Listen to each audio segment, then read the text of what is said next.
करता है और सर्फ करता है। वो नौजवान जो अपनी खूबसूरती और जवानी को अल्लाह रब्बुल इज़्ज़त की इबादत में सर्फ करता है, अल्लाह ताला को वो नौजवान अपनी मखलूक में से सबसे ज़्यादा पसंद है। और हो अगला इनाम क्या मिलेगा? अल्लाह रब्बुल इज़्ज़त फरिश्तों के सामने उस बंदे पर फख्र करते हुए फरमाता है, ये है मेरा हकीकी बंदा जिसने अपनी जवानी का खूबसूरत दौर मेरी याद में गुजारा है, जिसने अपनी खूबसूरती को गुनाह के लिए इस्तेमाल नहीं किया, जिसने अपनी खूबसूरती को बदकारी के लिए इस्तेमाल नहीं किया, जिसने अपनी खूबसूरती को सर्फ किया है तो मेरी इबादत में सर्फ किया है।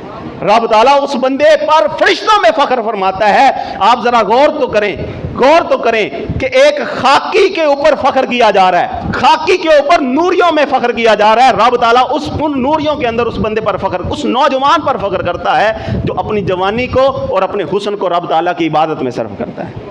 आप जरा गौर तो करें, रब ताला की तरफ से कितनी नवाज़िशात हैं, कितनी करम नवाजियां हैं। और ये